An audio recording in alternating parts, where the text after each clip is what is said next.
Isang katotohanang inilibing ay laging hahanap ng paraan upang mabuhay muli.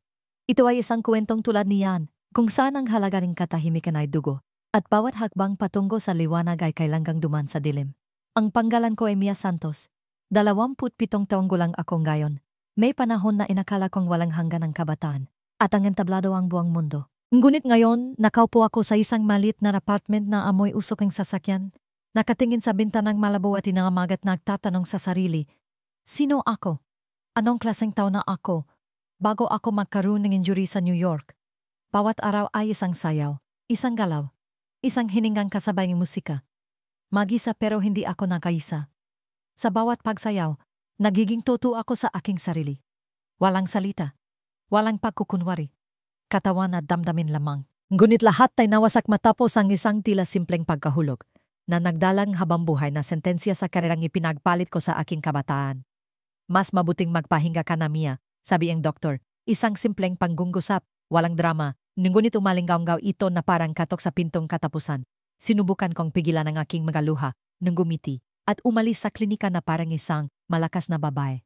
Ngunit pagdating ang gabi, niyakap ko ang aking mga tuhod at umiyak na parang isang batang nawawala ang ina. Iyon ang unang pagkakataon sa maraming taon na hindi ko alam kung saan ako pupunta. At kaya bumalik ako sa Taguig, isang abalang distrito ng Maynila, kung saan ako lumaki sa mga araw na nakakasakal, kung saan bawat sulok ng kalye ay nagpapalala sa aking kabataan at sa kanya, Adrian Velasco. Ang panggalang iyon ay nagpapasikip pa rin sa aking dibdib sa tuwing may naririnig akong bumabanggit sa pamilyang Velasco sa telebisyon. Siya ang kaisa isang anak ng Velasco Group, ang tagapagmana ng isang malaking imperyo sa pananalapi, at siya rin ang lalaking nagpaniwala sa akin na kayang lampasan ng pag-ibig ang lahat, hanggang sa duman siya sa buhay ko nang walang anumang paliwanag. Umalis ako para abutin ang aking mga pangarap, samantalang siya ay kasama si Isabela Ong, isang mayamang dalaga, maganda na parang isang estatwa, isang karibal sa lahat ng bagay na hindi ko kailanman nagkaroon ng lakas ng loob na harapin. Ang mga tsismis tungkol sa kanila ay dumating sa akin na parang saksak sa gitna ng gagabing pag-ensayo hanggang sa pagod sa ibang bansa. Hindi ako tumawag, hindi nag-text, hindi nakipagkomprontasyon. Simpleng pinutol ko ang ugnayan. Tulad ng pag-opera sa isang bukol. Mabilis, malinis, walang iniwang bakas. Hanggang ngayon, sa unang araw ng aking pagbabalik, nakita ko siya sa City Arts Center, kung saan ako nag-apply bilang assistant teacher para sa klaseng sayaw ng mga bata. Nandun siya sa harap mismong isang bakanteng entablado na inayos, isang matangkad na figura, puting polo shirt na nakabutones sa leg, mga matang nakatingin sa ilaw sa kisame na tila nag-isip tungkol sa universo. Nakilala ko siya kahit bago pa man tumibok ang malakas ang puso ko. Nang lumingon si Adrian, nagtama ang aming mga mata at lahat ay parang tumigil. Ang buong espasyo ay parang huminto sa paghinga. Lumaktaw ang isang tibok ng puso ko. Hindi dahil sa pag-ibig, kundi dahil sa takot. Dahil sa bugsong damdamin na alam kong hindi ko na kayang labanan muli. Akala ko nakalimutan ko na. Akala ko wala na akong nararamdaman. Ngunit hindi. Ang paraning pagtingin sa akin ni Adrian ay pareho pa rin ng dati. Direkta, na para bang nakikita niya ang lahat ng pader na aking itinatayo. Ako ang pangunahing sponsoring art center na ito, sabi niya. Malalim at mainit ang boses ngunit may pagpipigil. Mas madalas mo na akong makikita ngayon. Gumiti akong mapait, mabuti. Pero sana mapanatili natin ang ating relasyon sa trabaho sa isang profesional na paraan. Tumango siya, hindi inalis ang tingin sa akin. Sa tingin na iyon, may nakita akong kakaiba. Maaring panghihinayang, pagkamosisa. Tumalikod ako bago pa ako makapagsabi ng anumang katanggahan. Ngunit ang puso ko ay patuloy pa ring tumitibok ng mabilis. Nung gabing iyon, mag-isa akong nakaupo sa tabing bintana ng apartment na nirentahan ko sa isang malayong tiyahin. Ang dilaw na ilawang poste ay tumatago sa malabong salamin. Maingay pa rin ang lungsod ng Maynila. Ngunit sa loob ko ay may katahimikang nakakaginaw. Hinalangkat ko ang isang lumang kahon at aksidenteng natagpuan ang isang lumang larawan. Kami ni Adrian noong 19 na taong gulang kami. Kuha bago ang National Dance Scholarship Audition. Nakasuot akong kupas na t-shirt, matas ang pagkakataling buhok, nahihiyang nakangiti. At siya naman ay nakatayo sa likod ko, ang dalawang kamay ay nakapatong sa aking mga balikat, ang mga mata ay nagniningning sa pagmamalaki na parabang nanalo siya sa buong mundo. Minsan kong minahalang tingin na iyon, minsan kong pinaniwala nito, at minsan ding labis na nasaktan nang ito ay tumingin sa iba. Sinunog ko ang larawan nung gabing iyon, sa balkonahing ikahapat na palapag. Ang mga habong papel ay lumipad, dala ang amoying malamig na abo. Sinabi ko sa sarili ko, walang babalik. Walang sinumang babalik. Ngunit pagkatapos ay tumunog ang telepono. Isang mensahe mula sa isang hindi kilalang numero. Naalala ko pa rin ang huling beses na sumayaw ka para sa akin. Naalala mo pa ba, Mia? Nangginginig ang kamay ko. Hindi dahil sa takot, kundi dahil sa lumang sakit na muling tinawag. Isang linggo na ang nakalipas mula nang muli kong makita si Adrian. Kinukumbinsi ko ang sarili ko na magiging mayos ang lahat. Magtatrabaho ako, magtuturo sa mga bata, bubuin muli ang aking buhay ng paunti-unti. Ngunit pagkatapos ay muling lumitaw si Adrian, hindi sa pasilyo o sa gitna ng isang pulong, kundi sa mismong pintuan ng apartment na aking inuupahan. Dumating siya nang walang pasabi, may dalang isang tasang kape at isang manipis na sobre. Hindi ko binuksan ang pinto, nakatayo lang ako sa loob at nakatingin sa peephole. Mia, hindi ako naparito para manggulo. Gusto ko lang makipag-usap. Isang beses lang. Pagkatapos, kung gusto mong mawala ako, gagawin ko. Ang boses niya ay pareho pa rin. Malalim, mabagal at punong kalkulasyon. Ngunit hindi na ako ang 19 na taong gulang na babay noon. Anong meron? Tanong ko sa kabilang pinto. Mayroon akong alok. Pakinggan mo at pagkatapos ay magpasya ka. Nanahimik akong matagal. Sa wakas pinuksan ko ang pinto. Hindi dahil sa tiwala, kundi dahil kailangan kong malaman kung ano ang gusto niya. Napo kami sa sala, ang malabong ilaw mula sa dilaw na bumbilya ay nagpadagdag sa bigat ng hangin. Inilagay ni Adrian ang sobre sa mesa. Nagsisimula akong isang proyekto sa pagpupondo sa sining. Ikaw ang unang taong gusto kong imbitahan. Gumisi ako. Sa tingin mo kailangan ko ang awa mo? Hindi. Sa tingin ko kailangan mong isang pagkakataon. At ako lang ang makapagbibigay sa iyo niyan. Sa anong halaga? Wala siyang sinabi? Tahimik na itinulak ang sobre patungo sa akin. Pinuksan ko ito. Sa loob ay isang proposal sa pagpupondo, kasama ang isang lumang larawan. Ako na sumasayaw, nakatingin sa itaas. Ang buhok ko ay lumilipad. Ang larawang kinunan ni Adrian. Inilagay ko ang larawan, naramdaman ang isang manipis na alikabok ang mga alaala na bumabalot sa aking puso. Gusto kong isang gabi, Mia. Walang commitment. Walang kondisyon. Isang gabi lang para masabi natin ang lahat ng ating itinago. Pagkatapos kung gusto mong kalimutan, hahayaan kitang umalis. Tiningnan ko siya na parang isang estranghero. Sino sa tingin mo ako? Isang artistang Laos? Isang manika para paglaruan sa huling pagkakataon? Hindi. Sa tingin ko, ikaw lang ang natitirang taong gusto kong makita. Tumayo ako, binuksan ang pinto. Lumabas ka. Gayon din. Walang sinabi pa si Adrian. Umalis siya, iniwan ang isang bakanteng silid at ang aking puso na tumitibok na parang dumaan sa isang bagyo. Nung gabing iyon, nakaupo ako sa balkonahe. Ang mata ay nakatutok sa bawat malayong ilaw. Lahat ay parang bumabalik, ang sakit, ang takot, at isang maliit na bahagi ng panghihinayang. Nang tumayo ako para pumasok sa loob, nakita ko ang isang puting sobre na isiniksik sa ilaliming pinto. Walang panggalan, walang address. Binuksan ko ito. Sa loob ay isang piraso lamang ng papel.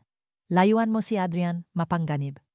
Naramdaman kong nanlamig ang aking likod. May nakakaalam na nagkita kami ni Adrian. May sumusubaybay sa akin. Bawat hakbang. Tinawagan ko si Belle. Dumating siya agad sa gabi na may dalang tinapay at murang alak. Naupo kami sa sahig, sa gitnang kumikislap na kandila at tahimik na dilim. Sino sa tingin mo? Tanong ni Belle. Hindi ko alam, pero may ayaw na mapalapit ako kay Adrian. Alinman dahil sa kanya, o dahil sa isang bagay na itinatago niya. Paano kung mahal mo pa rin siya, Mia? Hindi ako sumagot. Hindi ko magawa. Kinabukasan nakatanggap akong isang nakaprint na larawan. Ipinadala sa art center. Sa larawan ay ako nakatayo sa balkonahe kagabi, may hawak na baso ng alak, nakatingin sa malayo. Ang larawan ay kinunan mula sa malapit, sapat na malinaw upang makita ang gakunot sa gilid ng aking mga mata. Walang mensahe, walang pirma, tanging ang bigat ng katahimikan sa aking dibdib. Pinunit ko ang larawan, itinapon sa basurahan. Ngunit ang imaheng iyon ay nanatili sa aking isipan buong araw. 3 araw pagkatapos, nakita ko si Adrian sa pasilyo pagkatapos ng ensayo. Hindi ko balak magsalita. Ngunit nang magtama ang aming mga mata, lahat ng aking depensa ay gumuho. Alam mo ba, may sumusubaybay sa akin. Sabi ko, natigilan siya, ipaliwanag mo. Ikinuwento ko ang tungkol sa larawan. Tungkol sa babala, hindi nagsalita si Adrian ng ilang segundo. Pagkatapos ay kinuha ang kanyang telepono at may tinawagan. Ang boses niya ay malalim at tiyak. Pantayan ang gusali kung saan siya nakatira. Suri ng lahat ng kamera. I-report sa akin ngayon. Sino ka sa tingin mo? Pulis? Sigaw ko. Hindi. Pero hindi kita hahayang mag-isa sa isang bagay na hindi mo rin naintindihan. Alam mo kung ano ang nangyayari, hindi ba? Nanahimik siyang matagal. Alam kong hindi namamatay ang nakarayan. Nagpapahinga lang ito, naghihintay na lumitaw sa pinakamahina mong sandali. At para sa iyo, marahil ay malapit na itong bumalik. Noong gabing iyon, nakatanggap akong isang anonymous na email. Sa lubay isang video. Si Adrian ay nakaupo sa kotse kasama ng isang babae. Si Isabella Ong. Umiyak siya. Nag-away sila. Walang tunog, ngunit ang tingin ni Adrian ay malamig, habang si Isabella ay desperado. Umalis siya sa kotse. Isinarang malakas ang pinto. Ang huling sandali, isa pang sasakyan ang mabilis na paparating mula sa malayo. Naging itim ang screen. Isang linya ng teksto ang lumitaw. Ikaw na ang susunod. Nabitiwan ko ang telepono. Ang buong mundo ay parang bumagsak. Humihina ang aking hininga. At sa aking isipan ay may isang ideya na lamang. Hindi pa ito tapos. Nagsisimula pa lang ito. Hindi ako nakatulog pagkatapos mapanood ang video. Ang rumaragasang sasakyan, ang pagkawala ni Isabella, at ang magasalitang ikaw na ang susunod ay tumama sa aking kamalayan na parang isang saksak sa gitnang gabi. Inulit ko ang video nang hindi bababa sa 20 beses. Sinusubukang makahanap ng isang bagay sa bawat frame. Ang plaka ng sasakyan, ang driver isang anino, isang refleksyon ng ilaw. Ngunit walang silbi. Ang nagpadalang clip ay masyadong profesional sa pag-edit nito. Ang unang ginawa ko kinabukasan ay pumunta sa lumang press library ng lungsod. Hiniram ko ang lahat ng mga pahayagan at magasin na may kaugnayan sa aksidente ni Isabella Ong 2 taon na ang nakalipas. Nga nakakagulat na headline, Misteryosong pagkamatay ng dalagang Ong.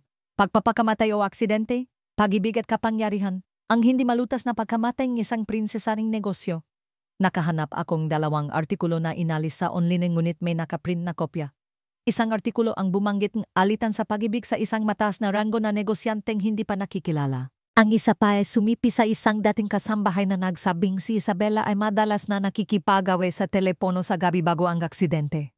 Ang address ng kasambahay ay malabo. Ngunit isinulat ko ang kanyang panggalan. Marites Lazaro. Tinawagan ko si Belle. Mahahanap mo ba ang sinumang nagtrabaho para sa pamilya Ong? Ang panggalan ay Marites Lazaro. Maring siya ang unang koneksyon. Sandali lang. Hahanapin ko sa mga pribadong grupong komunidad.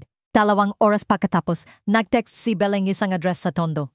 Isang luma, masikip na residential area ngunit mayaman sa tsismis. Pumunta ako agad dun, ang puso ko ay kumakabog. Nakatira si Marites sa isang sira-sirang apartment. Ang kanyang mata ay punong takot nang ipakita ko ang larawan ni Isabella. Sino ka? Reporter? Pulis? O taong pamilya Velasco? Ako ang taong minsan nang minahal si Adrian. At sa tingin ko may pumatay kay Isabella. Ang panggungusap na iyon ay nagpatigil sa kanya. Pagkatapos ay binuksan niya ang pinto. Narinig ko siyang umiyak sa telepono. Sabi ni Marites, nangginginig ang boses. Sinabi ni Miss Isabella, kung mamamatay ako, isisisi nila sa akin. Pero alam mo, may ebidensya ako. Anong ebidensya? Hindi ko alam. Pero pagkatapos nun, kumuha siyang isang malit na USB at inilagay sa kanyang pitaka. Hindi ko na ito nakita pagkatapos ng aksidente. At hindi rin nakalista ang pitaka na iyon sa mga gamit na nakuha. Umalis ako sa Tondo na punong gatanong, isang nawawalang USB, isang babaeng namatay, at isang lalaki na unti-unting lumilitaw sa gitna ng isang labirinto. Kinabukasan, hinanap ko si Adrian. Walang pasabi. Walang appointment. Dumiretso ako sa ika-28 na palapag, itinulak ang pinto at pumasok. Nakausap ko na si Marites, simula ko. Sinabi niya na may ebidensya si Isabella at inilagay niya ito sa kanyang pitaka. Nagbago ang kulay ng mukha ni Adrian. Hindi niya kailanman sinabi sa akin iyon. Pero nandun ka. Nakita mo siyang umalis at alam mo nang higit kanino man kung ano ang naging sanhing kanyang pagkamatay. Hinigpitan niya ang kanyang basong whiskey, nagdilim ang kanyang mga mata. Hindi ko pinatay si Isabella Mia, pero marahil, hinayan ko siyang mamatay. Tinitigan ko siya, kailangan mong sabihin ang lahat, ngayon din. Bumuntong hininga si Adrian, inilagay ang baso.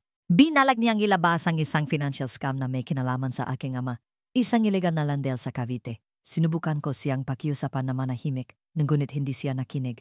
Nung gabing iyon, nagalit siya. Nagaway kami. Pagkatapos ay umalis siya sa gitna ng dan. Ang sasakyan, masyadong mabilis. Hindi ko siya nahabol. Nasaan ang USB? Walang nakakalam. Hindi ito nakitang pulis. Hindi rin ito binanggit ang kanyang pamilya. Nung gabing iyon, umuwi ako at natuklasan na hindi nasira ang pinto, ngunit nagulo ang mga gamit. Walang nawala, isang piraso lamang ng papel sa mesa. Ang USB na iyon ay hindi para sa iyo. Lumayo ka. o ikaw na ang susunod. Napopo ako. Sa unang pagkakataon, hindi na ako natatakot kay Adrian. Natatakot ako sa isang bagay na mas malaki. Isang bagay na nagmamanipula sa nakaraan at sa kasalukuyan. Tumingin ako sa paligiding silid. Pakiramdam ko ay sinusubaybayan ako. Ang laro ay lumampas na sa isang sirang pag-ibigan. Gayon, ito ay isang pangganggaso at maaring ako ang susunod na biktima. Sinimulan kong i-lock ang lahat ng bintana sa gabi. Ang telepono ay laging nasa recording mode. Bawat yapak sa hagdanan, bawat kakaibang tingin sa sulok ng kalye ay nagpapabantay sa akin. Hindi na ako sigurado kung sino ang nagsasabing toto. Maaring biktima si Adrian, ngunit maari rin siyang isang bahaging isang kadenang krimen na tinakpan. At ang kanyang ama, na napakalakas na kaya niyang patahimikin ang buwang media, ay parang isang multo na nakalutang sa aking likuran. Hinalungkat ko ang lahat ng mga lumang mensahe ni Isabela sa mga lumang forum, anonymous na blog at saradong social media. Ang username na Isaksong ay minsang nagpost ng isang maikling entry 3 araw bago siya mamatay. Kung mawala ako, hanapin ang sagot sa isang bagay na hindi nakikitang sinuman. Naalala ko ang pitaka ni Isabela, ang uspi. Si Adrian ang unang naghanap sa akin, hindi sa art center sa pagkakataong ito, kundi sa isang maliit na Japanese restaurant, kung saan kami dating nagdadate nung mga estudyante pa kami. Pumayat ka, sabi niya nang malumanay, na parabang hindi kami duman sa isang malalim na bangin. Hindi ako sumagot. Ang aking mga mata ay hindi umalis sa basong tubig. May sumusubaybay sa akin, sabi niya, at ikaw din, maring parehong tao, maring hindi. Pero ang mag-aalam ni Isabela, maring higit pa sa inakala natin. Kung gayon sabihin mo sa akin ang lahat, mula simula hanggang wakas, walang itinatago. Tiningnan ako ni Adrian ng matagal, pagkatapos ay tumango. Ikinuwento niya ang investigasyon na isinagawa ni Isabela. Tungkol sa 12-12 ng mga manipulated na lantitle, mga mamamahayag na pinatahimik, at isang listahan ng mga nakatagong money transfer sa pamamagitan ang mga pekeng kumpanya. Minsan nang lihim na kinopya ni Isabela ang data mula sa computer ni Mr. Velasco. Sinabi niya na ibibigay niya ito sa isang reporter, pero pagkatapos ay namatay siya. Nawala ang USB. Hindi ko alam kung ano ang nangyari. O alam mo, pero hindi mo lang magawang aminin. Kuyom ni Adrian ang kanyang mga kamay. Sumusumpa ako Mia. Kung nasa akin ang USB na iyon, sa tingin mo ba ay nakaupo pa ako rito kasama mo? Nung gabing iyon, umuwi ako at nakita kong bahagyang napuwersa ang pinto. Walang nawala, ngunit ang aparador ay nakabukas. Ang laptop ay nakabaliktad. At ang external hard drive ay inalis. Sa screening laptop ay may isang mensahe, huwag ka nang maghanap, ikaw na ang susunod sa listahan. Anong listahan? Ang mga taong nakontak ni Isabela, ang mga namatay na, nanginginig ako. Ngunit sa halip na tumawag sa pulis, tinawagan ko si Belle. Kailangan kong tulong ng isang tao para surin ang mga email, mga lumang account ni Isabela at makipag-ugnayan sa ilang independent na mamamahayag. Gusto kong malaman kung sino ang dapat niyang makilala. Bumuntong hininga si Belle. Mia, naglalaro kang apoy. Alam ko, pero kung hindi ko gagawin, walang gagawa.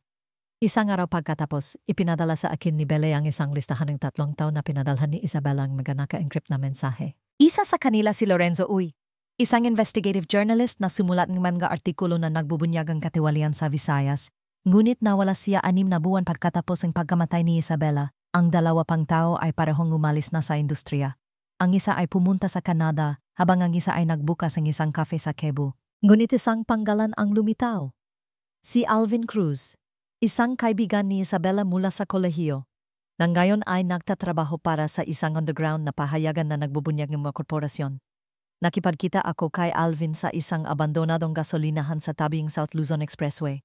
Ito ang unang pagkakataon na malinaw kong naramdaman na pumasok ako sa isang larong buhay at kamatayan. Nahuli si Alvin ng 10 minuto. Madilim na jacket, salaming pangaraw, nakabaliktad na Bluetooth headset. Hindi siya bumati, sinabi lang, ikaw ba si Mia? 5 minuto lang ako. Ano ang dala mo? Walang dala, naparito ako para magtanong. Ano ang ipinadala sa iyo ni Isabela bago siya mamatay? Tumingin si Alvin sa paligid. Pagkatapos ay nagsalita ng mahina. Isang kode, hindi mabuksan. Kailangan ko ang decryption key. Isang bagay na sinabi niyang ang kaliwang kamayang kadiliman. Hindi ko maintindihan. At walang nakahanap nito. Ang kaliwang kamayang kadiliman? Umalis ako sa gasolinahan, naguguluhan. Sa unang pagkakataon, nakita ko ang isang malinaw na lamat sa pagitan ng tiwala at katotohanan. At sa gitnang lamat na iyon, ay si Adrian. Hindi ko makalimutan ang sinabi ni Alvin, ang kaliwang kamayang kadiliman. Paulit-ulit itong umalinggam sa aking isipan na parang isang hindi pa nalulutas na koda. Isinulat ko ito sa papel, isinalin sa Tagalog, Espanyol, lumang Ingles, at ginamit pa ang ASCII code, ngunit walang malinaw na kahulugan. Isang gabi, sa isang magulong panaginip, nakita ko si Isabela na nakaupo sa haraping salamin, hawak ang kanyang kaliwang kamay ang isang itim na pulseras. Tumingin siya sa akin sa salamin at bumulong, hinawakan ko itong sarili kong mga kamay. Iyon ang dahilan kung bakit kailangan kong mamatay. Bigla akong nagising, ang puso ko ay kumakabog. Kaliwang kamay, itim na pulseras, kadiliman, maaring may kaugnayan nito sa data na itinago ni Isabela o sa taong kumuha nito. Bumalik ako sa bahay ni Marites Lazaro, ang dating kasambahay ni Isabela. Sa pagkakataong ito, hindi ako nagtanong.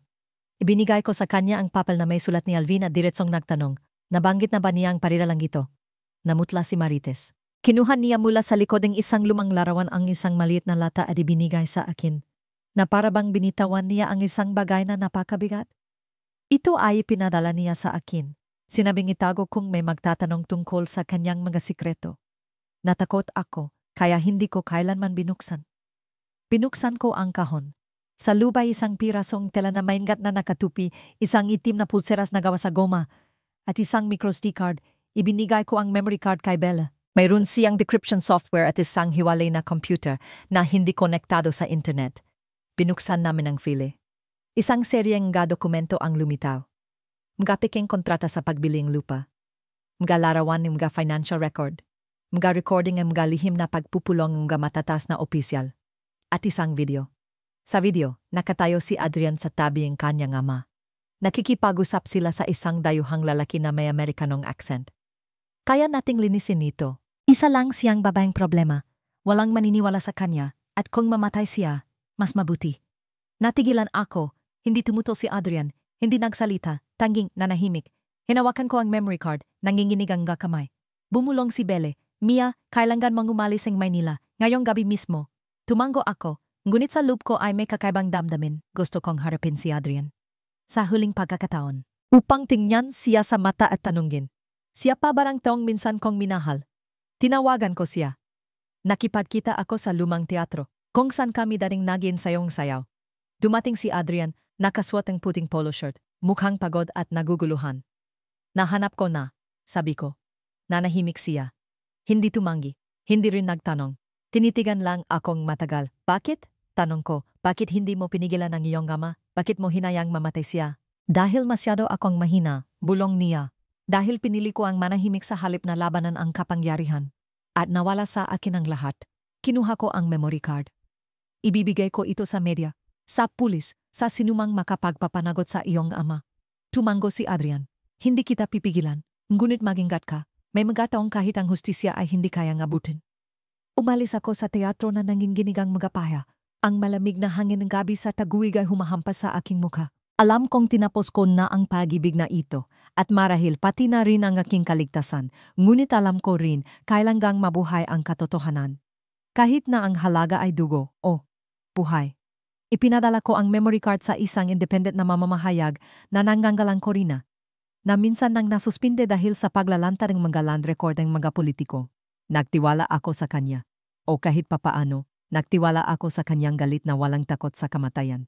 3 araw pagkatapos lumabas ang artikulo sa isang underground na blog na may malaking bilang ng mga bisita.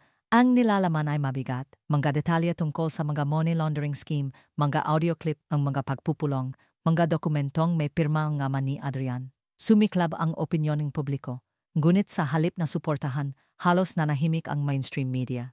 Sa TV, isang balita lamang ang bumanggit sa insidente, sa paraang paninirang puri at gawa-gawa. Isang biglang press conference ang ginanap.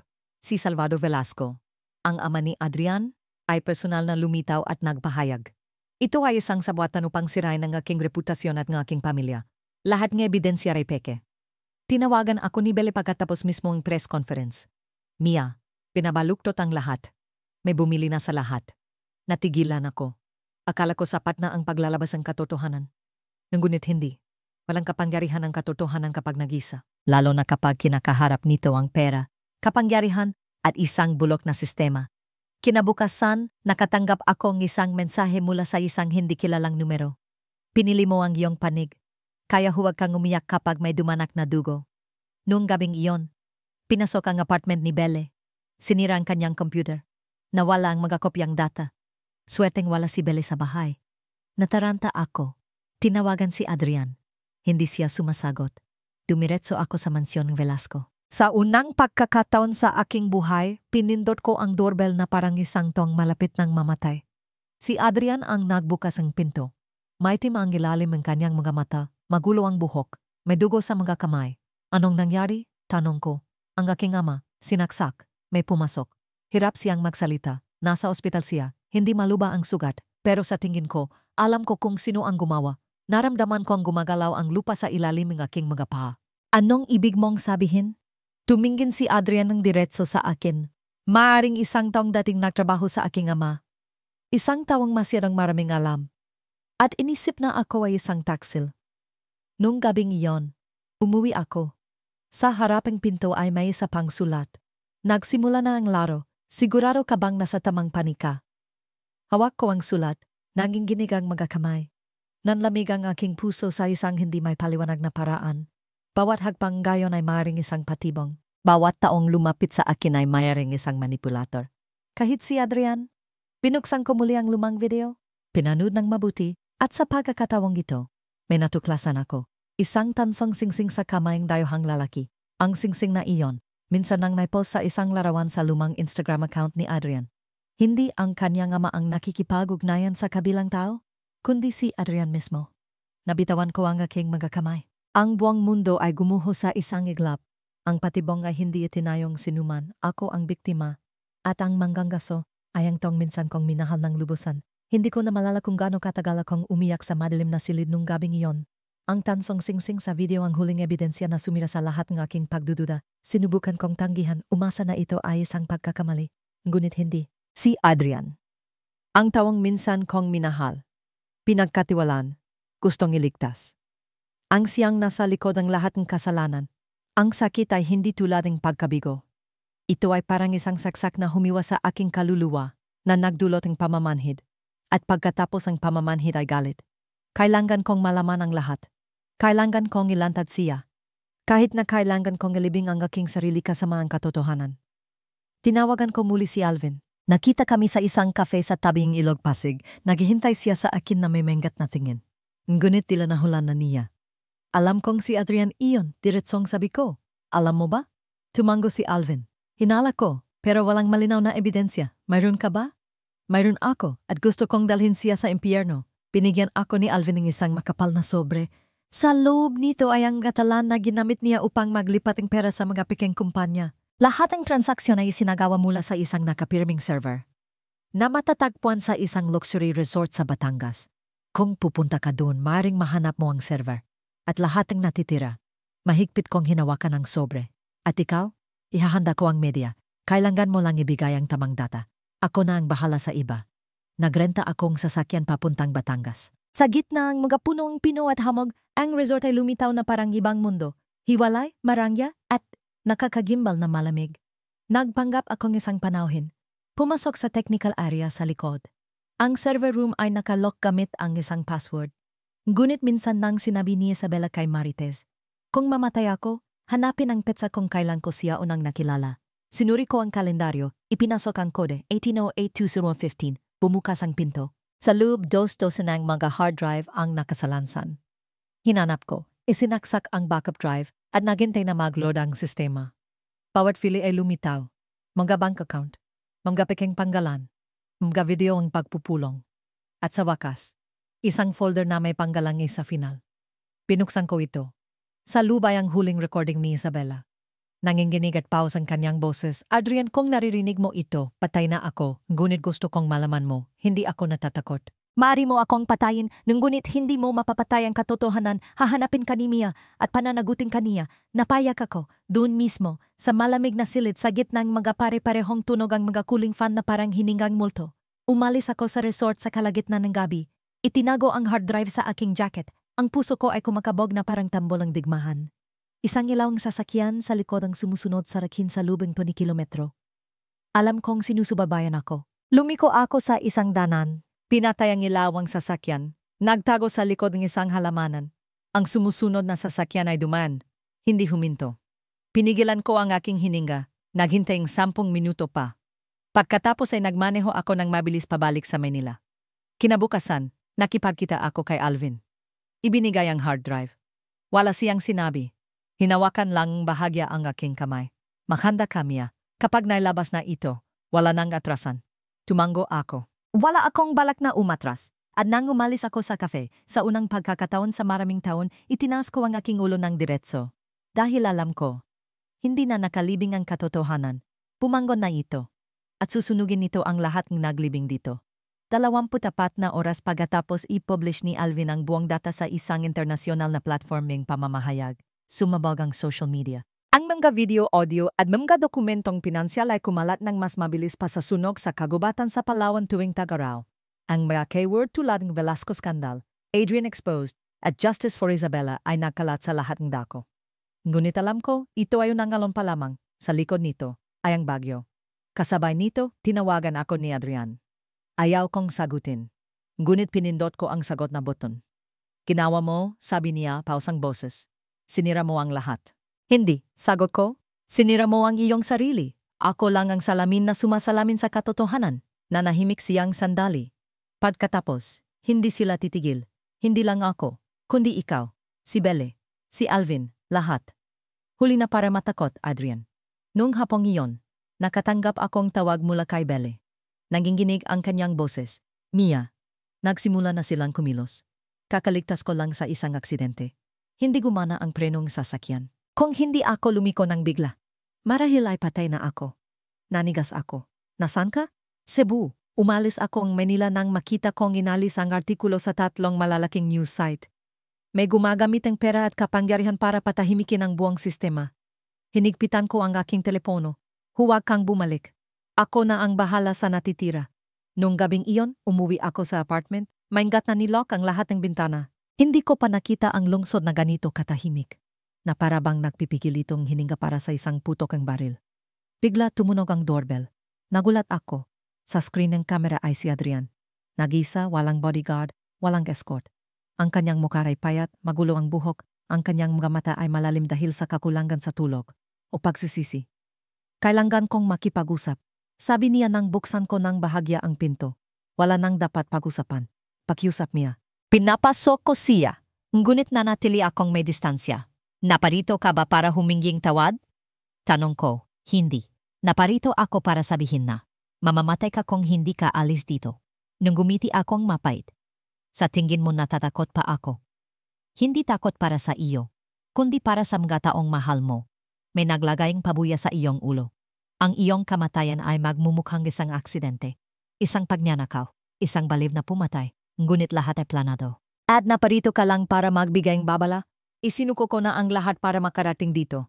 Ari-arian, posisyon, reputasyon. Pinaghahanap akong mismong network na binuang aking ama. At ikaw na lang ang natitira sa akin. Wala ka na sa akin. Nawala mo ako mula sa unang segundo na pinili mong manahimik nang magmakawa si Isabela. Yumuko si Adrian. Nagkamali ako. Ngunit ayaw kong mamatay ka dahil sa aking pagkakamali. Kinabukasan, nakatanggap akong isang anonymous na pakete. Sa lubay isang itim na sobre, isang maliit na kutsilyo na nakabalot sa sutla at isang magulong sulat kamay. Minsan ang hustisya ay dumarating lamang sa pamamagitan ng dugo. Pumili ka kaninong dugo ang daranak. Dinala ko ang kutsilyo sa pulis, ngunit hindi nila tinanggap ang aking reklamo.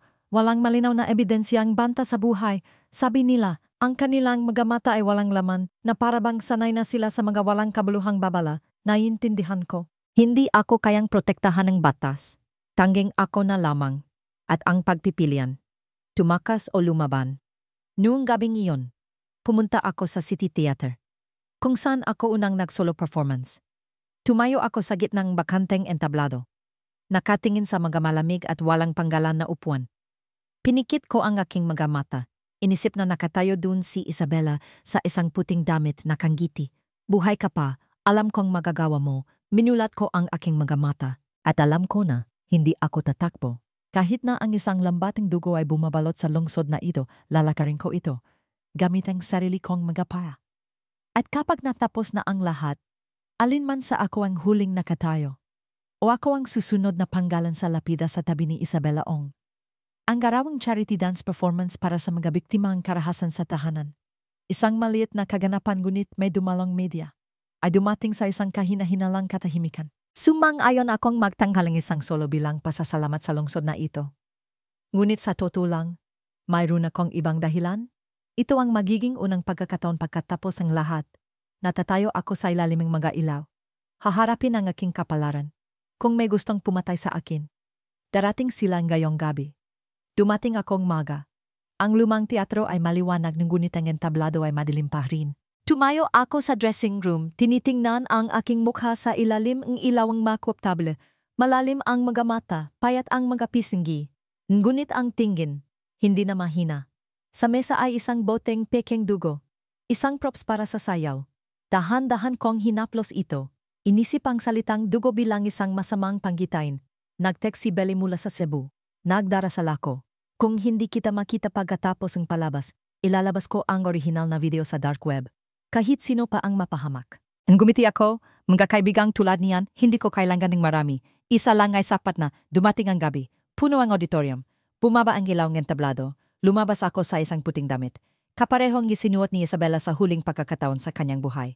Nagsimula ang musika. Sumayaw ako. Bawat galaw ay isang bulong. Bawat pag-ikot ay isang hiwa sa nakaraan. Hindi na ako ang mahinang si Mia. Ako ang saksi sa katotohanan.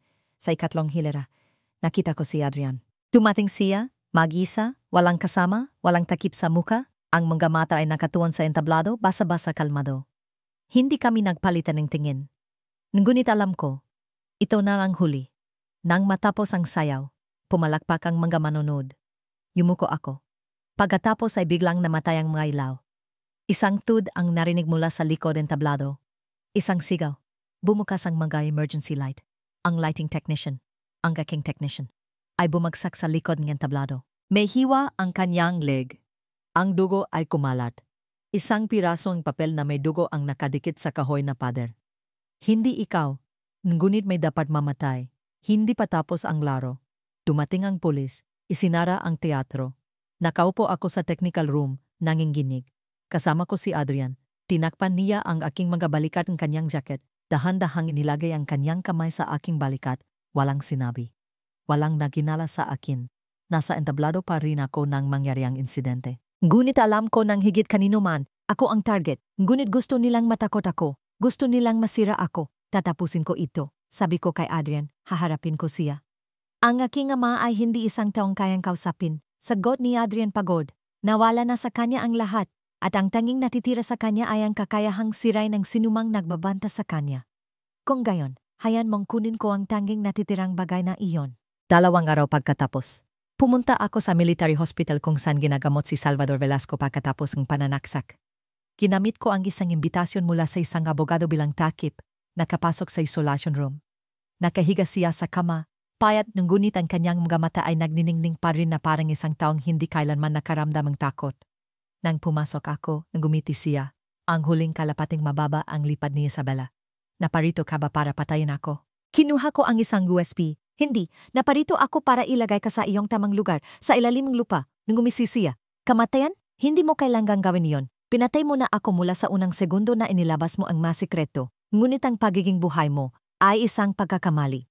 At mabubuhay ako para makita kang magbayad sa telebisyon, sa harap ng buong mundo. Walang pakialam ang mundo sa hustisya. Naalala lang nito kung sino ang nanalo, at ako palagi ang nananalo. Tiningnan ko siya sa huling pagkakataon. Hindi sa pagkakataong ito. Nang lumabas ako sa ospital, napagtanto ko ang isang bagay. Wala na ang takot. Ang paghihiganti ay hindi pagdanak ang dugo, kundi ang makita ang masamang tao na inilibing ang buhay sa ilalim ng bigat ng kanyang mga kasalanan. Hindi ko kailangan ng baril. Hindi ko kailangan ng kutsilyo. Kailangan ko lang ang katotohanan at liwanag. At nang umalis ang aking mga pa sa tarangkahan ng ospital na iyon, umulan ng bahagya na para bang sa wakas ay nalinis na si Isabela. 3 linggo pagkatapos ng palabas, hindi na mainit ang social media. Ang mga artikulo tungkol sa Velasco Group ay unti-unting natabunan ng mga balita tungkol sa showbiz, politika at football. Nawala si Adrian sa Maynila. Ang kanyang ama, si Salvador Velasco, ay nasa ospital pa rin, ngunit ang impormasyon tungkol sa kanya ay mahigpit na kontrolado. Akala ko noon ay babaguhin ng liwanag ang katotohanan ng lahat. Ngunit napagtanto ko, hindi agad nagbabago ang mundo. Ito ay tahimik lamang na nagbabago paunti-unti. Umalis ako sa Taguig, pumunta ako sa Sagada, kung saan ang mga bundok ay nakalubog sa ulap at ang oras ay tila huminto. Nagrenta akong isang maliit na silid sa gilid ng burol. Araw-araw na nagtuturong sayaw sa mga lokal na bata. At sa gabi ay sinusulat ang lahat ng nangyari sa isang makapal na kuwaderno. Isang araw, nakatanggap akong isang sulat kamay. Walang return address. Ilang linya lamang. Salamat sa pagtupad sa iyong pangako. Hindi na ako babalik. Ngunit kung mayroon pang isang buhay, sana ay maging isang mabuting tao ako bago kita mahalin. Walang pirma. Ngunit alam ko kung sino ito. Tiniklop ko ang sulat, inilagay sa gitna ang pahina ang kuwaderno na aking isinusulat. Isang bahagi ko ay gustong maniwala na nagbago na si Adrian, habang ang isa pang bahagi ay hindi makapagpatawad. Ngunit hindi na iyon mahalaga. Ang aking buhay ngayon ay hindi na umiikot sa sinuman, maliban sa aking sarili. 5 buwan pagkatapos, isang espesyal na investigasyon ng Kongreso ang binuksan. Isang seryeng mga dokumento na kinuha mula sa mga file na inilatala namin ni Alvin na ginamit bilang ebidensya. Isang komite laban sa katiwalian ang itinatag. Bagamat hindi pa nasasaktal si Salvador Velasco, ang kanyang reputasyon at impluensya ay hindi na tulad ng dati. Ang mga korporasyon na dating malapit ay nagsimulang umatras. Bumalik si Bele sa Maynila. Sinabi niya, nakaligtas kami. Hindi lahat ay kayang gawin niyon. Ngumiti lang ako. Ang pagkaligtas ay hindi nangangahulugang tagumpay. Ngunit kahit papaano, hindi ko hinayaang malibing ang katotohanan kasama ni Isabela.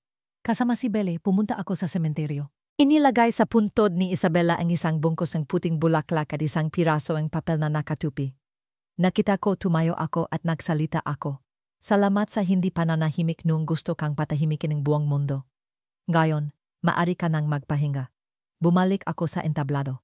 Hindi sa Maynila, kundi sa Davao, kung saan isang bagong art center ang binuksan salamat sa isang anonymous na pondo. Gusto nilang pamahalan ko ang advanced training class. Tinanggap ko. Hindi kailangan ng katanyagan. Kailangan lang isang lugar upang maging sarili ko. Gumawa ako muli ng isang sayaw. Ang katotohanan sa ilalim ng balat. Nahanggo sa paglalakbay namin ni Isabela. Walang panggalan na binanggit. Ngunit ang sumubaybay sa kaso ay nakilala ito. Ang palabas ay walang reporter, walang live stream. Ngunit puno ang auditorium. At nang mamatay ang huling ilaw, ang palakpakan ay tumagaling higit sa 7 minuto. Tumayo ako sa gitna ng entablado, yumuko, pagkatapos ay tumingin sa madilim na kalangitan sa labas ng bintana sa likod ng entablado. Isang bulalakaw ang duman. Alam ko na. Tapos na ang lumang kwento. At handa na ako para sa isa pang sayaw. Akala ko tapos na ang lahat ng mamatay ang mga ilaw sa entablado. Ngunit lumalabas, hindi humihinto ang katotohanan kasabay ang palakpakan. Nabubuhay ito sa pusong mga tao. At minsan, bumabalik na parang isang kakaibang hangin sa gitna ng tag-araw. Isang hapon ng Mayo, nakatanggap ako ng isang pakete mula sa ibang bansa. Walang panggalan. Sa lupa isang malit na memory card at isang maikling sulat. Isang pamilyar na sulat kamay. Kung nababasa mo ito, ibig sabihin ay wala na ako sa isang lugar na mahahanap mo. Ngunit may utang pa rin ako sa iyo na huling katotohanan. Ito ang bahaging data na hindi ko kailanman nagawang ilabas sa liwanag. Dahil kung ilalatala ko ito, wala nang matitira sa akin. Ngunit karapat-dapat mong malaman ang lahat. Adrian, nanginginig kong isinaksak ang memory card sa aking personal na computer. Isang serye ng mga dokumento ang lumitaw. Mga anonymous na money transfer account na may kaugnayan sa isang campaign fund. Mga panggalan ng mga matatas na politiko at maging mga CEO ang bangko. Isang listahan ng mga nanahimik. Kasama ang panggalan ng isang nawawalang mamamahayag. Isang hukom na magang nagretiro. At isang direktor ng ahensya. Ang investigasyon na nagbiti pagkatapos ang personal na dahilan. Hindi ko alam kung ano ang gagawin agad. Pinayuhan ako ni Bele na huwag itong ilatala. Kahit hindi agad. Nakaligtas ka na, Mia. Huwag mong hayaang maging bagong tanikala ang susunod na katotohanan. Ngunit hindi ko ito kayang pabayaan. Nakipag-ugnayan ako sa isang international na non-governmental investigative organization. Ibinigay ang lahat ng data. Walang pirma. Isinulat lamang, ako ay isang nakaligtas na saksi. Isang buwan pagkatapos, sa lahat ng mga pahayagan, Southeast Asian Money Laundering Network, mula sa mundo ang pananalapi hanggang sa politika. Maraming panggalan ang nalantad. Sa listahang iyon, wala na ang panggalan ng Velasco. Napalitan na sila. Ngunit naroon pa rin ang istruktura. Naintindihan ko, ang katotohanan ay isang sayaw na mas mahaba kaysa sa isang buhay. Bawat tao ay gumaganap lamang ng isang bahagi. Nag-organisa akong isang huling dance performance. Hindi para sa katanyagan, hindi para sa pera kundi bilang isang paalam. Ang palabas ay pinamagatang isang hakbang pa. Ito ay tungkol sa isang babay na nasa isang sanggangdaan. pagpapatawad, o paglimot, pananatili, o pagpapatuloy. Sa palabas na iyon, sumayaw ako na para bang bawat patak ng dugo ay nagkukuwento. Sa dilaw na ilaw na bumabagsak mula sa mga ilaw ng tablado, nakita ko ang mga pamilyar na nanino, si Belen na nakaupo sa unang hilera, si Marites sa kanyang lumang damit, ang gamalilit kong estudyante mula sa Sagada na lumipat patungong Davao para lamang mapanood ako sa huling pagkakataon.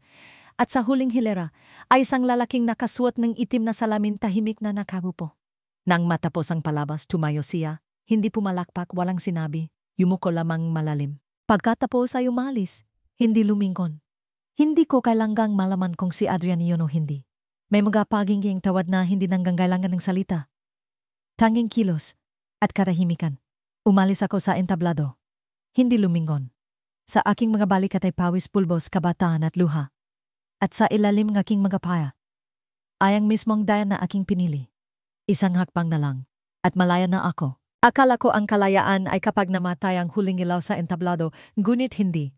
Iyon lang pala ang sandali kung kailan lumabas ang tunay na kaaway mula sa dilim. Isang linggo pagkatapos ng palam na sayaw, nakatanggap ako ng isang kakaibang tawag. Lalaking boses, hirap huminga. Nanginginig, ikaw ba si Mia Santos? Ako ay isang insider na mamamahayag. Hindi ko maaaring ibunyag ang aking pagkakakilanlan. Ngunit may isang daw sa lubang non-governmental organization na pinadalhan mong mga dokumento ang nabili. Natigilan ako, kumakabog ang puso. Anong sinasabi mo? Tinutunton nila ang orihinal na IP address. Maring dumating silang ngayong gabi. Isinara ko ang aking laptop, kumakabog ang puso. Bukas pa rin ang bintana sa aking silid. Sinuman ay maaring nakatingin mula sa hindi kalayuan. Inayos ko ang lahat ng kailangan sa lubing 3 minuto. Isang external hard drive, isang malinis na telepono, kaunting pera. Isinuksok ko ang isang maliit na punyal sa aking sinturon at tumakbo sa likod ng apartment. Sumot ako sa isang matawang night market. Nawala sa magulong damdong, ngunit hindi mapakali. Laging may isang tao sa likuran. Isang anino na sumusunod sa bawat hakbang. Sinubukan kong biglang lumiko sa isang eskinita. Nawala ang anino. Ngunit nang kinuha ko ang aking telepono upang surin, isang mensahe ang lumitaw. Magaling kang tumakbo, pero gano katagal? Tinawagan ko si Belle. Panganib, may tredo sa organisasyon. Hindi nagatubili si Belle. Makikipag-ugnayan ako kay Alvin. Maring kailangan mong umalis ang Pilipinas. Agad. Nakipagkita ako kay Alvin sa isang malit na inupahang silid sa lumang portaria. Nakatutok siya sa kanyang laptop. Ang boses ay tensyonado na parang isang kwerdas ng gitara. Nagbayad sila para burahin ang orihinal na data. Ngunit may isa pang offline na backup sa Vietnam. Isang independent na grupong mga aktivista ang naging kopya. Ngunit kailangan nating patunayan na ikaw ay isang tunay na saksi. Binuksan ko ang aking bag, ibinigay sa kanya ang orihinal na hard drive na may selyo pa rin mula sa simula. Tiningnan ako ni Alvin nang may pagtataka. Iningatan mo ito hanggang ngayon? Tumango ako. Dahil alam ko, darating ang isang araw na tulad nito. Sa sandaling iyon, may putok ang baril. Nabasag ang salamin ng bintana. Bumagsak ako bilang reaksyon. Sumigaw si Alvin. Takbo. Duman ako sa likurang pinto. Nadulas, tumugo ang kamay. Ngunit tumakbo pa rin ako. Ang magayapak ng mga taong humahabol sa likuran ko. Pagkatapos ay katahimikan. Isang anino mula sa dilim ang humila sa akin, si Belle. Tinakpan niya ang aking bibig, hinila ako sa isang maliit na truck. Hinahanting kanila. Hindi na ito isang organisasyon, kundi isang bagong network. Mas malakas, mas malupit. Noong gabing iyon, nagtago kami sa isang kubo sa gitna ng isang liblib na burol sa Luzon. Ako, si Belle, at si Alvin. Walang signal ng telepono, walang wifi. Tanging hangin, ang tunog ng mga insekto, at ang pakiramdam na malapit nang sumabog ang lahat. Inilagay ni Alvin ang kanyang kamay sa aking balikat. Mia, hindi na ito tungkol sa iyo kay Adrian. Ito ang natitirang bahaging istruktura na iyong hinawakan. At sa pagkakataong ito, hindi para ilantad, kundi para mabuhay. Tumingin ako sa madilim na gabi sa labas, at biglang nakita ang isang kumikislap na pulang ilaw sa gitna ng bundok. May isang tao na nakahanap sa amin. Ang kubo sa gitnang liblib na lugar sa Luzon ay isa ng gayong bitag. Walang duda, ang kumikislap na pulang ilaw sa gitna ng gubat ay hindi isang signal ng tulong, kundi isang senyales ng isang tracking device. May naglagayang device sa aming magagamit. Ang tanong ay, sino at mula kailan? Hinalungkat ni Alvin ang kanyang backpack, pagkatapos ay ang bulsa ang kanyang jacket. Sa wakas, kinuha niya mula sa gilid ng liningang backpack ang isang malit na chip. Kasing laki ang kalahati ang isang malit na daliri na nakadikit gamit ang isang manipis na tape na halos transparent. Lintik, naunahan nila tayo ng isang hakbang. Wala na kaming oras. Sinuri ni Belle ang daanan sa likod ng kubo, ngunit walang daan. Sa isang panig ay isang matarik na dalistis, sa kabilang panig ay isang makapal na gubat. May isang daanan lamang. Kinuha ko ang punyal, mahigpit na hinawakan sa aking manggas. Hawak ang kabilang kamay ang isang flashlight. Sabay-sabay naming pinatay ang lahat ng elektronikong aparato. Tinakpan ng mga backpack ang isang kulay pilak na kapote upang takpan ang signal. Pagkatapos ay dahan-dahang lumabas sa likod ng kubo. Ang tunog ng mga dahon na natatapakan ay napakalapit. Tumakbo kami sa gubat, ang aming mga puso ay kumakabog na parang mga tambol ng digman. Bawat hakbang ay maring ang huli. Sa likuran, ang mga ilawang sasakyan ay kumikislap. May mga taong nagsasalita sa walkie-talkie. Hindi malinaw ang wika. Ngunit ang mga utos ay umalinggonggaw na parang tunog ng kamatayan. Nagiwalay kami upang madagdagan ang aming sansa na mabuhay. Si Belle ay pumunta sa timog. Si Alvin ay umikot sa gilid ng bato. Habang ako, umakyat sa isang mas matas na tuktok, kung saan makikita ang buwang lambak. Nadulas akong ilang beses, ang aking mga kamay ay may pasa dahil sa pagtamas sa mga bato. Ngunit hindi ako huminto. Sa tuktok ang bundok, tumingin ako sa ibaba at nakita sila. 3 armadong jeep, isang grupo ng mga tawang nakasuot ng itim na walang insignia, na may dalang mga light weapon. Hindi sila pulis, sila ay mga mersenaryo. Kinuha ko ang aking telepono. Kahit na naka-off ito, sinubukan kong iyon ang GPS sa lubing ilang segundo upang magpadala ang lokasyon kina Belle at Alvin kasama ang isang mensahe. May armas sila. Humanap ang paraan para bumaba ang bundok. Huwag bumalik. Pagkatapos, pinatay ko ang telepono. Inalis ang baterya at isiniksik sa isang siwang bato. Sa ilalim ng aking mga pa, isang tuyong sangga ang nabali. Lumingon ako. Isang sundalo ang malapit na. Itinaas niya ang kanyang baril, ngunit nakasugod na ako sa kanyang tagiliran. Ang punyal ay bumaon sa kanyang balikat, tumalsik ang dugo, sumigaw siya, nahulog ang baril, hinablot ko ang baril, ngunit hindi ko alam kung paano gamitin. Itinapon ko ito sa bangin, pagkatapos ay tumakbo. Nasugatan ako, isang malalim na hiwa sa hita dahil sa pagtama sa isang bato. Bawat hakbang gayon ay parang humihiwa sa aking laman, ngunit tumakbo pa rin ako. Hindi na ako isang mananayaw. Ako ay isang nakaligtas. Isang maliit na truck ang nakaparada sa ibabang danan. Tumakbo ako pababa. Ang dugo ay bumabasa sa aking pantalon. Lumingon ang driver, si Alvin. Binuksan niya ang pinto. Hinila ako papasok. Nasaan si Belle? Tanong ko. Naghihintay siya sa lumang supply station sa timog. Tara na. Habang tumatakas, sinabi ni Alvin. Wala na silang pakialam sa pagtatago. Gusto ka na nilang patayin ngayon.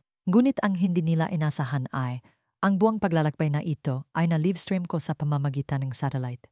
Natigilan ako. Anong sinasabi mo?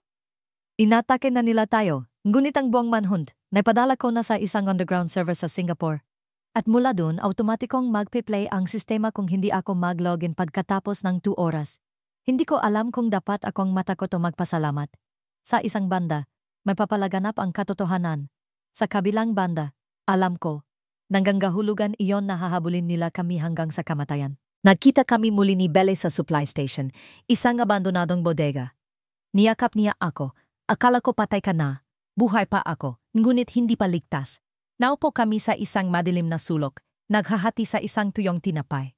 Sa sandaling iyon, wala nang iba kundi 3 tao. 3 saksi, 3 target, 3 taong naglakasloob na sabihin ang katotohanan. At pagkatapos ay tumunog ang alarma sa relo ni Alvin. Oras na para magpasya, magpatuloy sa pagtakas, o dali ng liwanag sa pinakamadilim na lugar. Tiningnan ko silang dalawa, pagkatapos ay tumango. Hindi na tayo tatakbo. Bukas, ilalabas natin ang lahat sa liwanag. Alinman sa sila ang mamatay sa takot sa katotohanan. O tayo ang mamatay sa paglakasloob na mabuhay ng toto. Kinabukasan, ang sinagang araw ay dumaan sa mga butas ng nabubulok na kahoying lumang supply station. Isang mahinang ngunit nakakasilaw na liwanag na tila nagbabadyang arawang paghuhukom. Walang nagsalita sa unang 10 minuto. Nakatutok si Belle sa offline na mapa sa kanyang tablet. Sinuri ni Alvin ang koneksyon ng satellite at ang security code chain ang server sa Singapore. At ako, nakaupo ng tahimik, ang 2 kamay ay nakapatong sa aking mga tuhod, nakapikit. Nalala ko ang tingin ng aking ina bago ako umalis ang tagwik para sa pagsasayaw. Nalala ko ang tingin ni Adrian noong unang beses niyang sinabing mahal niya ako. Nalala ko ang tingin ni Isabella sa huling larawan. Isang tingin na hindi sumusuko, hindi nagpapatawad, ngunit puno ang pag-asa na may magpapatuloy sa laban na sinimulan niya na ikinamatay niya. Minulat ko ang aking mga mata. Simulan na. Ginamit namin ang signaling satellite at na-access ang international na network ng pamamahayag. Inihanda na ni Alvin ang isang automatikong sistema ang live stream na sabay-sabay na konektado sa higit sa 40 na platform, parehong mainstream at independent. Si Belle ang nagdob, si Alvin ang nag-adjusting signal at ako. Nakatayo sa harap ang camera. Nakaswat akong puting polo shirt, walang makeup, magulo ang buhok dahil sa 3 gabing walang tulog. Ngunit ang aking boses ay malinaw, bawat salita ay umalinggaw sa espasyo na parang isang kampana ng kamatayan. Ang panggalan ko ay Mia Santos. Ako ay isang nakaligtas na saksi sa pinakamalaking network ng katiwalian, pagpatay at money laundering na kailanman ay umiral sa Pilipinas. Nagsimula akong magkuwento. Mula sa pagkamatay ni Isabela Ong. Mula sa video sa USB. Mula sa pagbagsak ni Adrian, ng kanyang ama, at ang lahat ng nasa likod ng network na iyon. Unti-unting inilabas ni Alvin ang bawat ebidensya sa screen.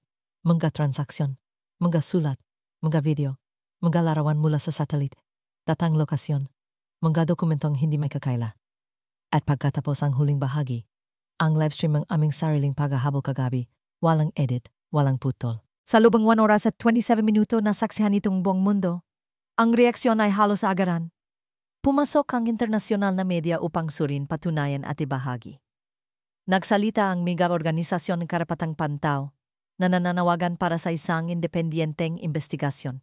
3 malalaking embahada sa Manila ang tumawag sa mga kinatawan ng gobyerno upang humingi ang paliwanag. Samantala sumabog ang social media. Ang hashtag na Tagwig Files, Justice for Isabela, at Mia Santos ay naging trending sa buong mundo. Ngunit lumitaw din ang mga bagong banta. Isang anonymous na video ang ginilabas ilang oras lamang pagkatapos nagbabala. Bawat ilaw na sinindihan ay may isang ilaw na babasagin. Pumili ng mabuti. Nagtago kaming isa pang gabi. Walang telepono, walang internet, walang ilaw. Hindi ganong nagsalita si Alvin. Binigyan lamang niya ako ng isang bagong hard drive. Ito ay isang kopyang lahat. Kung mahuli ako o mawala, kunin mo ito. Ibigay mo sa United Nations. Walang iba? Kinuha ko ito, nanlamig ang mga kamay. At ikaw? Gumiti siyang bahagya. Nakarating na ako sa isang lugar na hindi ko kailanman inakala. Kung mamamatay ako kahit papaano ay ginawa ko ang tama. Kinabukasan, umalis kami sa istasyon. Dinala ako ni Belle sa isang lihim na daungan. Isang malit na bangkang panggista ang magdadala sa akin sa dagat. Pagkatapos ay lilipat sa isang cargo ship. Ang destinasyon, walang nakakaalam, maliban sa isang internasyonal na organisasyon na nagpoprotekta sa mga saksi. Niyakap ko si Belle. Kung may mangyari, sabihin mo sa lahat na hindi ako nagsisisi. Umiling siya, hirap magsalita. Hindi ka dapat mamatay. Ikaw ang huling liwanag sa bansang ito. Umalis akong Pilipinas sa isang malap na umaga. Kulayabo ang dagat, kulayabo ang langit, at kulayabo rin ang aking puso. Ngunit alam ko, hindi ako nanahimik. At minsan, kailangan lang ng isang tawang maglakas loob na magsalita at makikinig ang buong mundo. Dinala akong cargo ship sa daungan ng Busan, South Korea. Mula dun, isang lihim na internasyonal na grupong proteksyon ng mga saksi ang nagdala sa akin sa 3 bansa bago huminto sa isang maliit na bayan sa Europa. Walang dagat, walang sayaw, walang alala sa lugar na iyon. Tanging hamog, mga punong pino, at katahimikan. Nabuhay ako sa ilalim ng ibang panggalan, ibang propesyon, ibang mukha.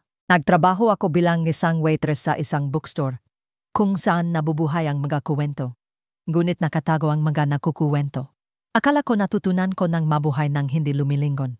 Hanggang sa isang araw, isang sobre ang inilagay sa harapang pintong tindahan. Walang selyo, walang nagpadala. Tanging isang maliit na piraso ng papel na nakatupi. May isang tape na hindi pa nakikitang mundo. Wala ito sa USB. Nasa lumang telepono ito ni Isabela. At ngayon ay nadekode na. Hinahanap ka na nila ulit. Inilagay ko ang papel sa fireplace. Nangginginig ang kamay. Nung gabing iyon, nanaginip ako tungkol sa Pilipinas. Hindi ang lungsod, kundi isang malit na isla kung saan ako nag-charity performance nung estudyante pa ako.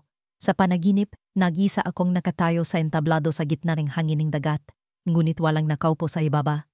Tanging dandang mga bakanting upuan at isang kamera. Nagising ako, at alam ko, hindi pa ako tapos. 3 araw pagkatapos, nakatanggap akong balita na nahuli si Belle, nawawala si Alvin, pinipigilan ang media. Ang orihinal na kopyang tape na itinago ni Isabela ay wala na sa aking mga kamay. Ngunit alam ko kung sino ang may hawak nito, si Adrian. Tumawag ako sa isang lumang numero na dati kong ginagamit upang makatanggap ang mga mensahe mula sa kanya. 7 oras pagkatapos, isang email ang dumating. Isang linya lamang ng address. Isang lumang mansyon sa tabing isang lawas sa Slovenia. Pumunta ako, mag-isa. Madilim at malamig ang kahoy na bahay, natatakpan ng lumot, na parabang hiwalay sa mundo. Nakaupo si Adrian sa harapang fireplace. May balbas mukhang pagod ng ngunit hindi nagsisisi. Sa mesa ay isang lumang telepono. Isang modelo mula 8 taon na ang nakalipas. May basag sa gilid. Iningatan mo pa rin ito? Tanong ko. Hindi dahil sa kanya, sabi niya, kundi dahil sa iyo. Dahil alam ko sa huli, babalik ka. Sinabi ko ng may din, masyado ka nang matagal na nanahimik. Tumango siya, ngunit sa pagkakataong ito hindi ako mananahimik. Ibinigay sa akin ni Adrian ang telepono, kasama ang huling tape. Sa video, hindi umiyak si Isabela. Kalmado siya, hawak ang kamera. Adrian, kung hindi mo kayang patayin ang iyong ama, hayaan mong gawin ko ito sa pamamagitan ng katotohanan. Kung mamatay ako, huwag mo akong ipagiganti. Kailangan lang isang tong tumayo. Isa lang. Hindi ako umiyak. Hindi rin ako nakaramdam ng ginhawa. Tanging katahimikan ang naramdaman ko. Umalis ako sa mansyon dala ang tape. Bumalik sa Berlin, kung saan ang independent media group na tumulong sa akin sa unang livestream. Balita kinabukasan. Bagong ebidensya sa papeling Velasco Group sa pagmamanipula sa politika sa Timog Silangang Asya. Nagsalita ang mga kongresong iba't ibang bansa. Isang seryeng mga internasyonal na investigasyon ang nagsimula muli. Mula sa tape na iyon, hindi ako bumalik sa Pilipinas. Ngunit nakatanggap akong email mula sa isang dating estudyante. Mayam, sinayaw ko po ulit ang isang hakbang pa sa paralan. Ikaw pa rin ang alamat dito nang gumiti ako sa unang pagkakataon sa mahabang panahon. Dahil naintindihan ko, ang bagyo ay hindi palaging katapusan. Minsan, ito ang simulang isang bagong liwanag. Bawat gabi pagkatapos may latala ang tape ni Isabela, nakatanggap akong dandang na email, mensahe at naka-encrypt na signal mula sa mga mamamahayag, abogado, insider at mga dating nanahimik. Kalahati ay gustong tulungan ako, kalahati ay gustong bilhin ako. At ang natitirang bahagi, gusto lang akong mawala. Isang gabi, nakatanggap akong isang email na may subject na, dati akong insider ng Velasco, handa akong maging saksi. Nagpadala R. Santiago. Isang panggalan na nabanggit sa mga recording. Bilang isa sa mga humahawak ng pera na nilaban sa bangko. Lumipad ako sa Geneva upang makipagkita sa kanya. Si R. Santiago ay hindi na ang marangyang lalaki tulad ng sa mga lumang larawan. Nakatira siya sa isang murang inupahang silid, puti na ang buhok, nanginginig ang mga kamay. Ngunit ang kanyang mga mata ay nananatiling may bahid ng integridad na hindi pa tuluyang nalulunok. Ikaw ang huling taong pinakakatiwalan ko. Iningatan ko ang huling kopyang datang lihim na sistemang transaksyon. Sa bawat paglipat nilang pera, naghingat akong isang kopya. Hindi dahil sa konsensya, kundi para protektahan ang aking sarili. Ngunit ngayon, wala na akong mapoprotektahan. Ibinigay niya sa akin ang isang kulay pilak na USB, kasama ang isang sulat kamay na password. May mga panggalan dito na kahit ang media ay hindi pa nakahipo, maging ang mga bansang nasa labas ng kanilang impluensya. Bumalik ako sa Berlin dala ang devis. Ngunit sa pagkakataong ito, hindi ko ito direktang inilatala. Ibinigay ko ang lahat sa isang transcontinental na alyansang independent na pamamahayag. Ang tanging hiling ko, sabay-sabay na ilatala sa lahat ng mga bansang sangkot. Walang sipi, walang pag-edit, walang censorship. 3 araw pagkatapos, opisyal na sumabog ang The Taguig Confession Phase 2. Hindi na nanahimik ang mundo. Ang mga matataas na politiko mula sa 4 na bansa ay napilitang magbitiw. 2 bangko ang biglang nagsara. Isang internasyonal na pagdinig ang binuksan sa Brussels.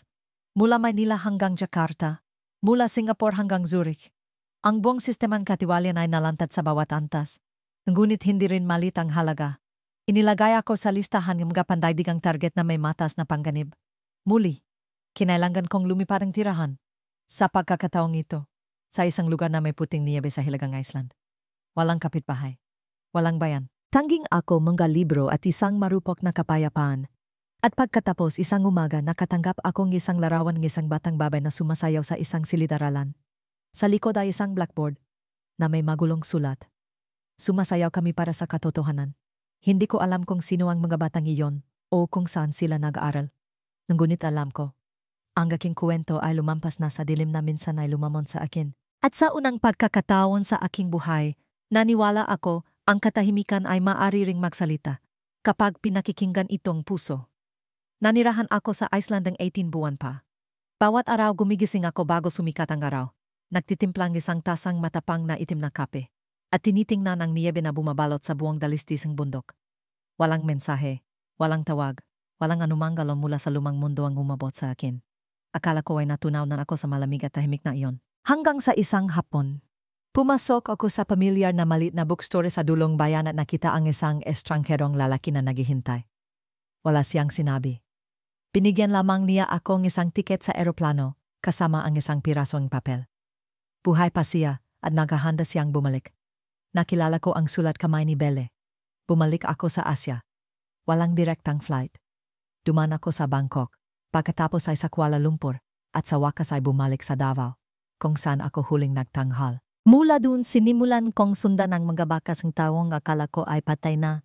Si Salvador Velasco, sinasabing mga tao na na-stroke siya, ngunit nawala ang kanyang mga medikal na talan, walang abo sa kanyang puntod, at mula sa isang lugar sa madilim na ilalim ng lupa, nagpapatakbo pa rin siya. Sa pamamagitan ng mga kahalili, mga anonymous na shareholder at maging si Adrian. Bumalik na si Adrian. Hinarap ko siya sa isang lumang hotel sa Cebu. Hindi siya umiwas. Hindi nagpaliwanag. Sinabi lamang, hindi ako kailanman nakawala. Akala ko sapat na ang pagalis. Ngunit ang ahas na pinutulan mong ulo. Nagkaroon ng dalawang bagong ulo. Inilabas ko ang plano sa muling pagtatayo ng korporasyon na lihim na ipinadala ni Adrian kay Belle mahigit isang taon na ang nakalipas. Ngayon alam ko na, hindi siya kailanman umalis sa lambat. Nagtago lamang siya sa likod nito. Kaya mong mabuhay kasama nito? Tanong ko, hindi. Ngunit hindi ako maaring mamatay habang alam kong nabubuhay pa rin ito. At pagkatapos, lumitaw ang huling pagpipilian. Tapusin. Sa anumang paraan. Nagplano kami. Isang sabay-sabay na pag-atake sa mga underground account. Mga sistema ang money laundering sa stock market. At mga network ang pekeng impormasyon. Mula sa Berlin, sinuportahan ni Belle ang media. Si Alvin, na nakaligtas sa kanyang pagkawala, ay nagbigay ng isang serye ng mga password sa internal system na nakalap niya bago mawala. Ako ang Pain, isang internasyonal na komperensya sa pamumuhunan ng ginanap sa Makati. Lilitaw si Salvador sa pamamagitan ng isang video call. Nag-sign up ako bilang isang honorary speaker. Walang naginala dahil matagal na akong nawala. Umakyat ako sa entablado, ang mga ilaw ay tumama sa aking mukha tulad ng dati. Ngunit sa pagkakataong ito, hindi ako sumayaw, nagsalita ako. Maligayang pagdating sa isang patay na pangarap. Ngayon ipapakita ko sa inyo kung ano ang mangyayari kapag inisip. Dilim na nanalo na ito. Sa likod ko, ipinakitang buwang sistemang projector ang isang mapangdaloing pera, mga bank account, mga listahan ng mga peking panggalan, at mga sertipikadong talan. Mula sa Velasco hanggang sa mga politiko, bangko at mga internasyonal na negosyo. Nawala si Salvador sa video call. Isang kaguluhan. Mga taong sumisigaw. Pinalibutan ng pulis. Umalis ako sa bulwagan sa isang lumang kotse. Sa pagkakataong ito, hindi ako tumakas. Dumiretso ako sa punong tanggapan ng internasyonal na pulisya sa Manila. Ipinasa ang lahat ng mga hard drive, kagamitan, listahan at huling ebidensya. Walang nag-akusa sa akin. Walang nagpasalamat sa akin. Ngunit alam ko sa pagkakataong ito, talagang pati na si Velasco. Bumalik ako sa Davao. Isang hapon, habang bumababa ang araw sa lawa, lumapit sa akin ang mga bata. Isang batang babae na may mga matang kamukha ni Isabella ay nagtanong, "Ma'am, maaari mo ba kaming turuan sumayaw?" Tumanggo ako. Hinawakan ng kamayang bata, dahan-dahang ginabayan sa unang hagbang. Hindi na ako isang saksi, hindi na isang takas. Ako ay isang nakaligtas at isang nagkukuwento. Sa bawat sayaw. At sa unang pagkakataon, hindi na ako natatakot sa mga ilaw. Natatakot na lang ako sa katahimikan. Marahil ay hindi makakaroon ng perpektong pagtatapos sa isang labanan sa pagitan ng tama at ng malakas. Ngunit kung mayroon pa ring nagbabasa ng mga linyang ito, marahil hindi nanalo ang katahimikan. Ang kuwentong ito ay hindi para magpaganda, kundi para magbabala. Hindi para umiyak, kundi para kumilos. At kung ang isang tao ay kayang magsinding isang ilaw sa gitna ng gabi, marami ang kayang panatilihin itong hindi na mamatay. Nagpapasalamat ako sa iyo na sumama sa akin sa paglalakbay na ito. Salamat sa pakikinig, sa hindi pag-alis, sa hindi pagwawalang bahala. Dahil kailangan ng katotohanan ng mga tagapakinig. At ang liwanag, laging nagsisimula sa isang tingin na naglalakas loob na harapin ang dilim. Mia Santos.